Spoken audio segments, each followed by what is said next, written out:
What's up, guys? In this video, we're going to go over 5 steps to writing effective AP US Government and Politics free response questions. By the end of it, you'll have a 5-step strategy that you can start applying in your AP exam prep starting today. If you like this video, be sure to also check out our channel for our follow-on video in which we're going to go over 25 FRQ tips to writing effective free responses for AP US GoPo to help you score a 4 or 5.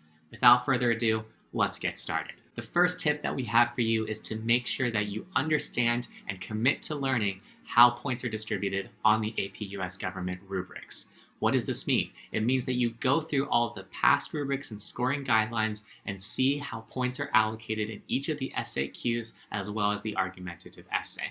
As you'll see on the screen here, you can see that in this example, there are 3 points possible in this short answer question from 2019, where each part has 1 point allocation. There's also certain directive words that are super important to understand, but we'll go more into that in the next step.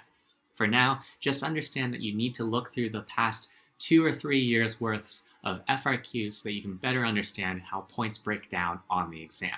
Let's move on to step number 2. The second step is to make sure that you circle and underline any important word in the question prompt. This is not like AP Biology, in which oftentimes the College Board will bold the keywords for you. In AP GoPo, you will usually have to do this yourself. But don't worry, it's super easy. There are some commonly used phrases that the College Board loves to ask. For example, they love to use describe, explain, and identify.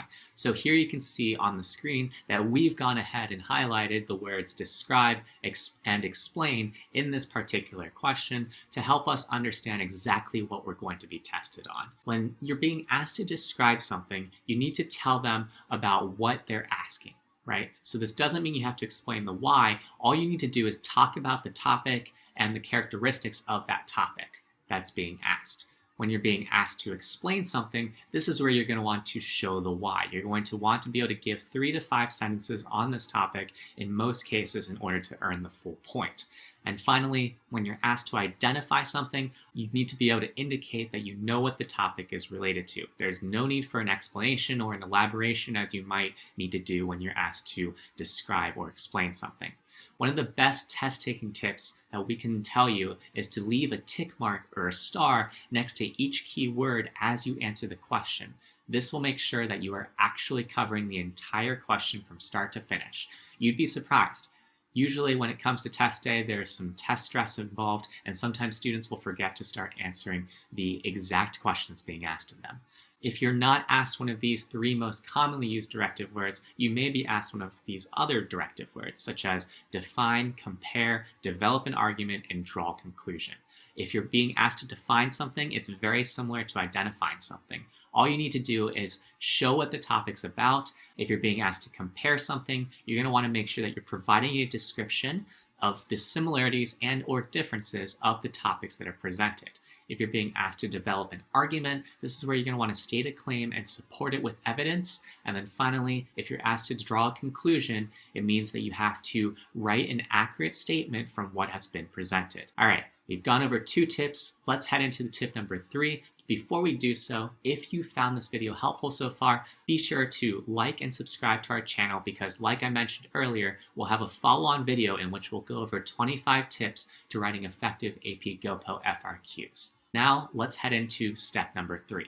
Our third tip is to make sure that you're planning out your response before you start writing it. The College Board cites this as a commonly made mistake from students in which they start crafting a response and at the end of their response, they essentially have a jumbled up response that doesn't directly answer the question. So make sure that you are actually properly planning out your response, because if you recall, the free response section is intended by the College Board to demonstrate that you can pull in and connect the dots of what you've learned in class to what's being asked of you.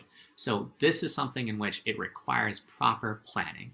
Make sure that you've thought about how you're going to answer each of the why questions that you've been asked about, and think deeply about what the question is actually asking you. Sometimes students start answering the question without addressing the question that is actually being asked of them. The fourth tip that we have for you is to remember that AP GoPo is not like other subjects. It is not like AP English Language, and what that means is that when it comes to writing your SAQs or your short answer questions, you do not need to include things such as an introduction, a thesis, or a conclusion on these respective questions. You just need to be able to answer the exact questions that are being asked of you. And then when it comes to the argumentative essay, it also means that you don't necessarily need to use a cookie-cutter 5-paragraph essay. The College Board actually tells you exactly how you can score points. You earn points by providing things such as a defensible claim that responds to the prompt and establishes a clear line of reasoning. You also earn points when you support a claim with a certain number of accurate and relevant evidence. One of them is typically going to be a foundational document, while another one can be any other foundational document that you learned in class. You'll also earn points by using reasoning to explain why your evidence supports your claim or your thesis. And finally, you'll earn points by responding to an opposing or alternative perspective. They commonly cite this as a refutation, a concession, or a rebuttal. So what this means is that if you cover all these points, you can actually earn a perfect score on your argumentative essay. When it comes to preparing for your argumentative essay, the easiest ways to do so is to make sure that you fully review the foundational documents that are crucial in the course. There are 9 of them, as you can see on your screen. We will also include in the video description a helpful 15-minute video that an AP GoPo teacher made that goes over these documents more in depth. The next thing that's really important to review are the 15 very important Supreme Court cases. There is a great 11-minute video by Adam Norris that goes over these cases more in depth that you'll also want to check out in the video description. Typically, when it comes to the final component of the argumentative essay in terms of providing an alternative perspective, we like using rebuttals more so than concessions or refutations. The reason why is because students sometimes struggle with positioning these, and if you do one of them, it's potentially possible that it will weaken your argument, or it'll feel like it's a little bit weaker of an argument just because of the way that you positioned it was a little improper. So stick to rebuttals when it comes to the final point, because we think that it's generally more intuitive for students.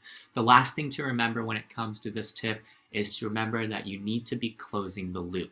That means that you are showing the why to your reader by using words such as because or therefore.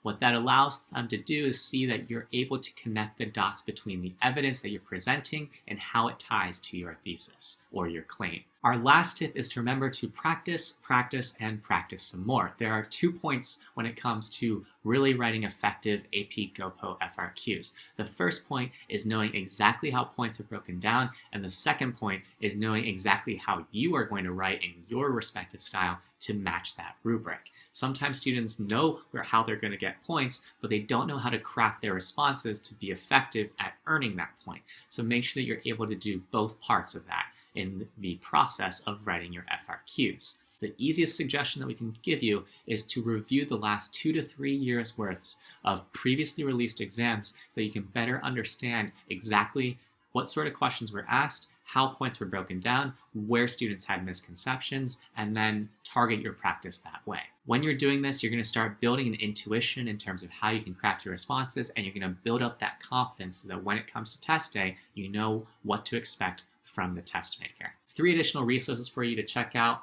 when it comes to AP GoPo. The first one that we just mentioned is the previously released exams from the College Board. Here you're going to find the questions themselves, the scoring guidelines, the chief reader reports, and a ton of sample student responses so that you can see what students do well and what students don't do well typically. The second resource is our free AP US Government Review Guide on our blog.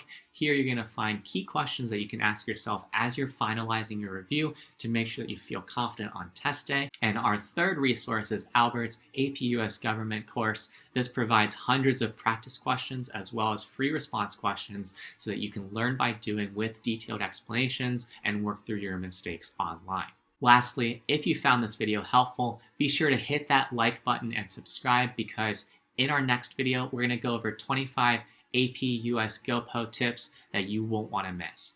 That's it for this time though. I'll see you next time.